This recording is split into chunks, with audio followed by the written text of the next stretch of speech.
Good afternoon, everyone. My name is Amy Frazier, and I'm the events coordinator for the Culpeper Chamber of Commerce.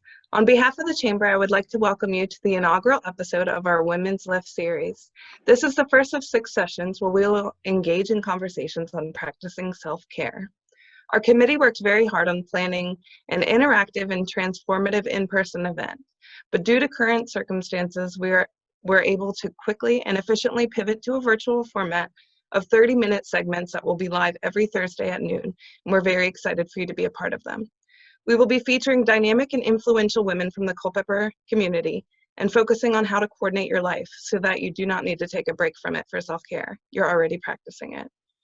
I want to take a moment to thank today's event sponsor, the Culpeper Star Exponent, as well as the Women's Lift event sponsors, Wellspring Health Services, Novant Health UVA Health System Culpeper Medical Center, Rappahannock Electric Cooperative, Thrivent Financial, and Partners First Federal Credit Union for making this event possible. And thank you all very much for being here. And without further ado, I'd like to pass it on to Jamie Clancy. Jamie is a licensed clinical social worker, president of the Board of Directors for Services to Abused Families, or SAFE, founding board member for the Greater Piedmont Trauma Informed Community Network, co-founder and coordinator for Culpeper Youth, second-term town council member, and mother of 3. These are just a few of her community involvements and accolades. She is an enthusiastic and influential leader in our community, and has been a pleasure to work with her on this event. If you have any questions for Jamie during her presentation, please type them into the Q&A box, and we will address them at the end. Thank you. Jamie? Hi. Thanks, everyone, for joining today. Thanks to the Chamber for asking me to join and do this. What you're going to see over the next several weeks are various different ways to manage self-care and different things that we can do. Today, I'm going to talk to you a little bit about what self-care could look like, the different definitions of self-care. Some people think self-care is something you do to take a break from your life. But we're going to try to talk about through the next several series is how to build a life in which you infuse self-care so that you don't have to take a break from your life, so that you're building a life that takes care of you. Like Amy said, if you have any questions or any thoughts, feel free to put them in the chat. I can't see them, but we will have a time at the end for Q&A or any thoughts or feedback that you guys have. And please don't be afraid to ask anything or give any feedback. We want to hear it all. Again, thanks for taking the time out today to take care of yourself and join this webinar, and we hope to see you every week. So now I'm going to start to share my screen. Let's see, for a little PowerPoint that I made.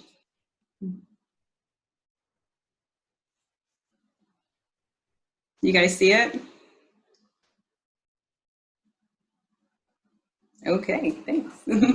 So self-care, creating a life that takes care of you. So like I mentioned earlier, what's the definition of self-care? According to Google, it's the practice of taking action to preserve or improve one's own health, or expressing oneself as an essential form of self-care. How you express yourself, that's important. It's an essential form of self-care. And what does self-care mean to you? I'd like everyone here to take a minute and think about what does it mean to take care of yourself? What does self-care mean? When you hear self-care, what do you think of? And just kind of let that process in your mind a little bit as we go through this. This slideshow that we're going to go into, I'm going to introduce you to a woman, Sandra, and kind of take you through her thought process with how she does or does not take care of herself. And then in the end, we will see what it looks like when she makes some changes. So this is Sandra. She's a 47-year-old mother of 2 kids who works full-time as a communications director. She likes working out, spending time with family and friends, and binging on Grey's Anatomy. Sandra often feels she does not have enough time to treat herself, as whenever she attempts to do so, she feels guilty. So whenever Sandra tries to do anything for herself, that mom guilt kicks in, or the guilt of just doing something for herself. So instead of feeling that guilt, she just rarely does anything for herself. Sandra believes that self-care is something you do for yourself to take a break from life, like getting a pedicure or taking a bubble bath or going out with friends.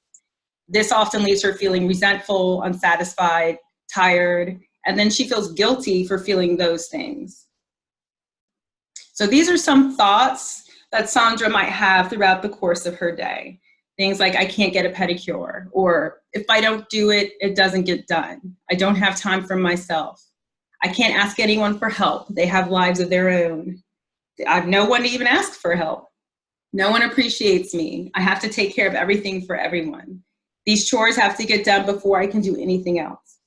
If any of these sound familiar or that you guys can relate to these, maybe now's a good time. I can't see it, but put it in the chat, maybe some things that relate to you or some thoughts that you guys might have. Various things that thoughts that you have throughout the day that maybe keep you from doing something you want to do or just are repetitive in your head, if any way you can relate to Sandra. So this is kind of a day, the life that Sandra has created. She has these thoughts daily, or a lot. And then when she has these thoughts, these are the feelings that she has. She feels resentful, minimized, as if she's not important, irritable, frustrated, burdened, unappreciated, forgotten, unheard, fragile, disconnected, exhausted, unhappy, overwhelmed, that's a big one, depressed, unhealthy, and unloved. So these are just some of the things that she may feel when she's having thoughts, like on the previous slide, throughout her day. So if there's any way that you relate to any of this as well, think about that in terms of self-care and how you can relate to Sandra, and just if there's anything that I'm touching on or that Sandra may experience that maybe you guys are experiencing as well. So when Sandra has those thoughts and then those feelings, what does she do? So she treats herself and others without compassion, with irritability, with unkind words. Basically, she's projecting how she feels about herself into her world. And so has Sandra created a life that takes care of her? No, not really. And that's because she views self-care as something to do to escape or recover from life, and she feels guilty for doing that. So she rarely does anything. So when Sandra thinks self-care, she thinks, oh, that's, that would be great if I could do it. But she psychs herself out of it, or she talks to herself in a way that prevents her from having any kind of self-care.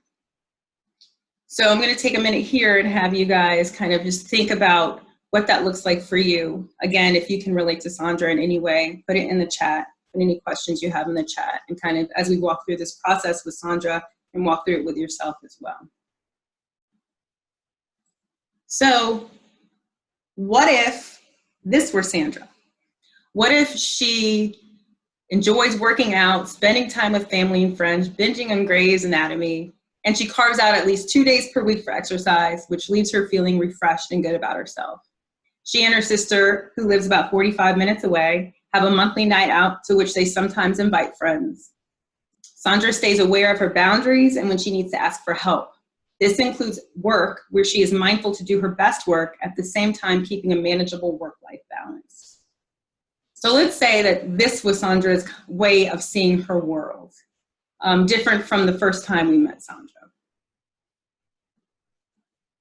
So these are some of the thoughts that this version of Sandra might have. I can get a pedicure. I have friends and family whom I can ask for help. I am appreciated. I don't have to take care of everything for everyone. If I don't do it, it won't get done, and that's okay. I enjoy the time I have for myself, and these chores can wait. So these are just some things that this version of Sandra might think throughout her day. And we're not to, and this is all a generalization, we're not to say that all of these thoughts would exist without any more self-deprecating thoughts, but this is just kind of a general umbrella look at what self-care can look like and how you incorporate it in your life. And so what do you think, if you could have these thoughts of this new version of Sandra in your life, in your head, what do you think that would leave you feeling? How do you think you would feel if these were some of the thoughts that you might have? So this version of Sandra, she often feels refreshed, cared for, supported, grounded, flexible, balanced, connected, resilient, happy, patient, important, heard, well-rested, loved, and healthy. These are just a few things that she might feel when she views her world in a way that results in infusing self-care in her life. So when this is how she feels, what does she do? How does she act? So when she feels these things, she treats herself and others with patience, compassion, support. She's able to maintain appropriate emotional boundaries. She can say no and does not take on more than she can handle at any given time. In this scenario, Sandra has created a life that takes care of her. She does not need to take a break from life for self-care, as she has infused her self-care into her daily life routines by staying aware of her needs, keeping appropriate boundaries, and making herself a priority. So that all being said, these are two different versions of Sandra. In one, in which she tells herself that she doesn't have time for her, where she feels guilty, where she puts everyone's needs in front of her own, and self-care becomes something that's unobtainable because she feels too guilty to do it, something that she needs to do to get away from her life and take a break from her life. Second version of Sandra is someone who is aware of her boundaries, aware of what her needs are. She makes herself a priority, and she's created a life that takes care of herself, so she doesn't necessarily feel the need to take a break from it. Her life takes care of her. Self-care is part of her life. And these are two very different ways of looking at self-care, and they're very different concepts. And so hopefully over the next several weeks with this series, you guys will begin to start to see ways to build self-care into your life and infuse in your life. Amy, can we look at the chat and see if there's any questions or feedback before we move forward? Yes. So Elizabeth O'Reilly likes that these chores can wait. I personally love the "but that's okay" note. Like, we're having cereal for dinner. That's okay. Mm-hmm. Gretchen Franti said, I think it's incredibly important to treat ourselves with patience. And that you bring up, those are all very, very good. That's all very good feedback. And you bring up a very important one, and that's okay. So we beat up ourselves a lot about the things that, we tell ourselves we should and we shouldn't be doing, but adding "that's okay" it really changes the way you think about it. Like you said, we're having cereal for dinner. That's okay. Or these dishes aren't clean, and that's okay. There's no thoughts come up into our minds like leaves blowing in the wind, and we make the decision to either hold on to them or not. So we decide, and then we hold on to these thoughts, and I'll go back to that slide. We hold on to these thoughts without even asking ourselves, is that even true? Like these thoughts, I don't have time for myself. And she holds on to that thought. And when she holds on to that thought and she has that thought in her head, then she feels resentful because she's doing things for everyone else. And so she treats herself, without compassion. She's irritable to others.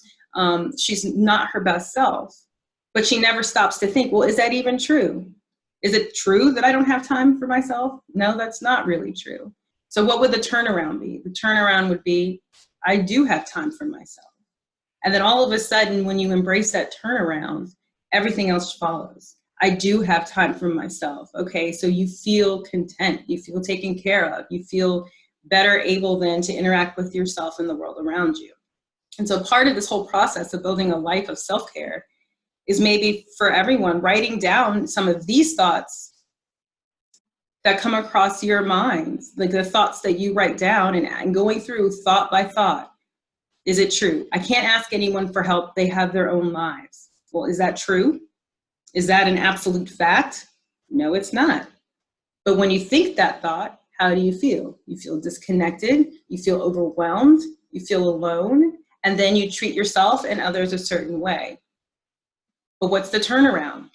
I can ask people for help.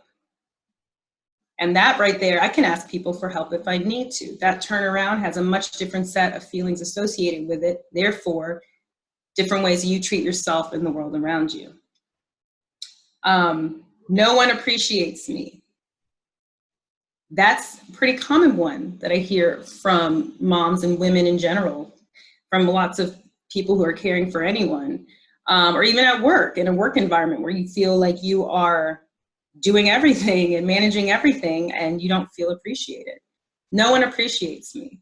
When you think that thought, how do you feel? You feel resentful again. You feel depressed, overwhelmed, all of these things that result in you treating yourself a certain way, not being your best self to others, not projecting your best self into your world. So what's the turnaround? I am appreciated. And then how do you feel when you think that? So a takeaway from today could be, kind of homework, if you will, to write down some of these thoughts that come into your head and take the time to go through each one of them. And the more you practice doing that, the easier it comes. Like if you spend time going through each one of these thoughts, I have to take care of everything for everyone, going through the process, ask yourself, is that true? How do I feel when I think it? Who would I be if I didn't think it? How would I feel? And then what's the turnaround? I don't have to take care of everything for everyone. Other people have responsibilities too, and I can worry about mine. I don't have to worry about everyone else's responsibilities. And then how do you treat yourself and others when you have a turnaround? So the more you practice that, the more you practice going through that process, the easier it will become. As soon as a thought comes into your head, you can ask yourself, is it true? Nope, and keep it moving. But you have to become aware of the thought in the first place. And the first step is awareness for everything. And then the more aware you have of these thoughts and your choice to attach to them or not and how you turn them around, the better able you are to go right to the turnarounds and build a life. At the end of the day, at the end as a result is building a life that takes care of you, because now you've become good at recognizing when you need to ask for help and knowing that's okay. Recognizing your boundaries when you're feeling emotionally overwhelmed. And then everything else falls into place. If you're taking care of you, you're then better able to do all those other roles in your life and wear all those other hats. We all hear, well, if you can't take care of yourself, you can't take care of anyone else.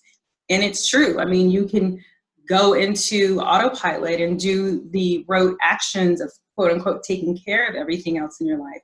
But you're not really doing it if you're not taking care of yourself. You're not being the best you can be in all of those various roles. So when you move forward, let's move forward to these turnarounds. Okay, so just by thinking these things and having the turnaround, Sandra is able to create a life that takes care of her, because she knows when she needs to ask for help, and she will ask for help, then she will get help and she will feel better. And that's part of creating a life that takes care of you. Knowing she's appreciated, reminding herself, I am appreciated, and questioning, okay, well, why did I think that thought? It's not true. I know I'm appreciated. And going from there, that's taking care of herself. I don't have to take care of everything for everyone. These are all emotional boundaries. Where do you end and where does someone else begin? Where do your responsibilities end and then someone else takes responsibility for themselves there? So I know I've said a lot. I think we're down to about 10 minutes left. So are there any other thoughts or questions in the chat or feedback or anything? Amy?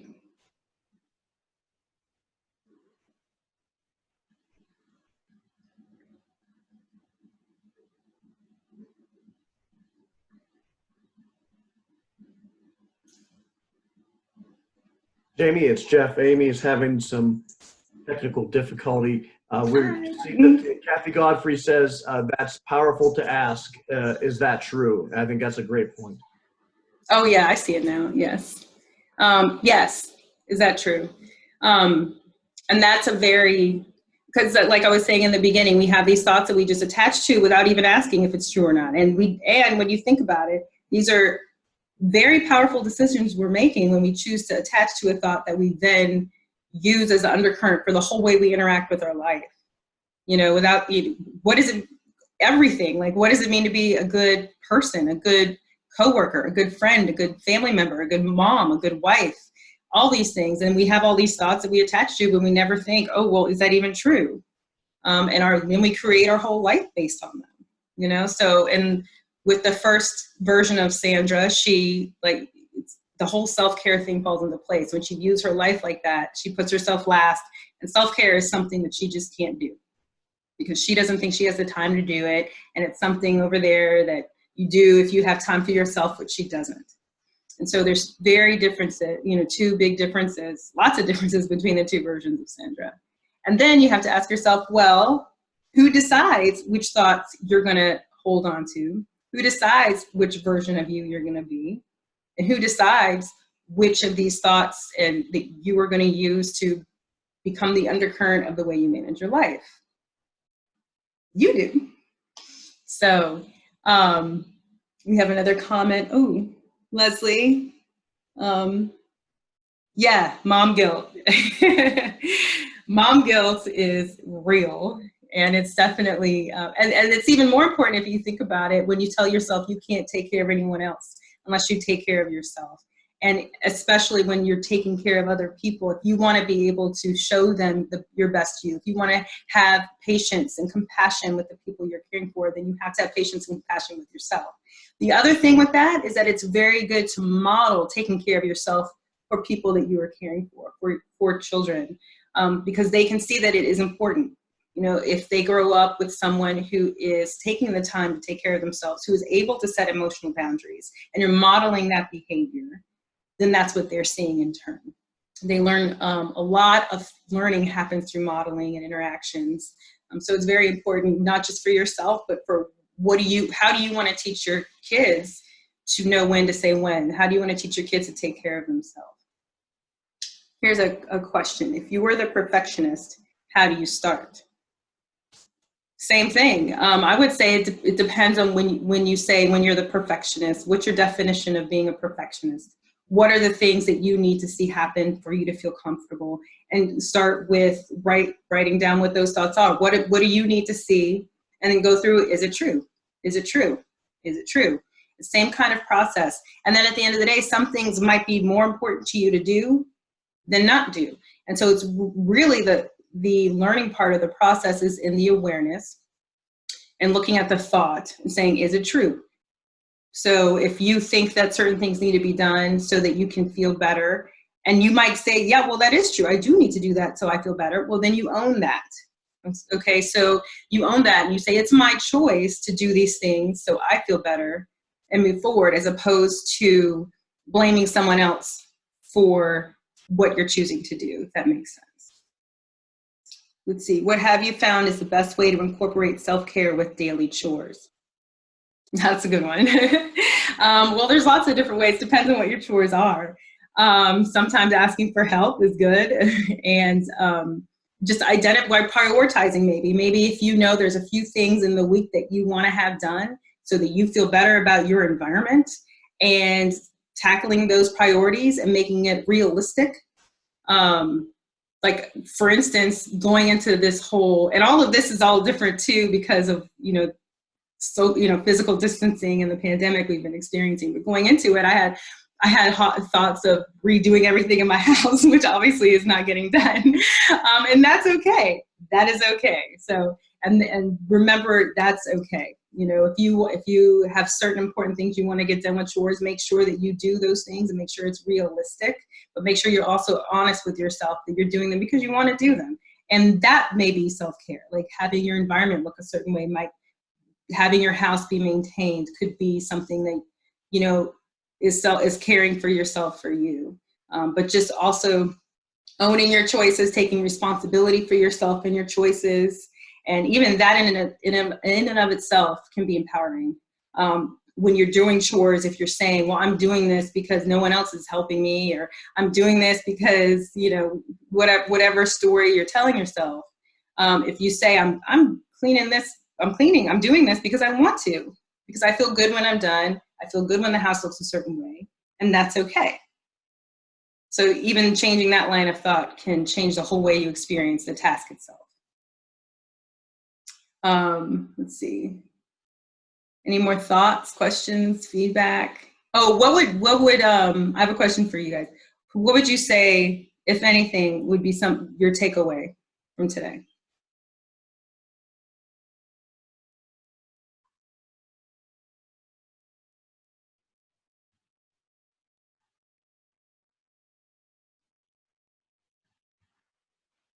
Oh, here, what's a comment? Expectations. Don't make yourself think it all has to be done today. Set priorities so you can celebrate small victories. Exactly. I'm not alone in my thoughts. Yep. Yeah, we all have these, no one is alone here. Yeah, and I like the small victories, taking one step at a time. When you look at big picture or everything, I have to do all of this, it can be very overwhelming, so you can shut down and not do anything. But if you take it one step at a time, one day at a time, it becomes much more manageable. Not feeling guilty about taking time for yourself. Yes.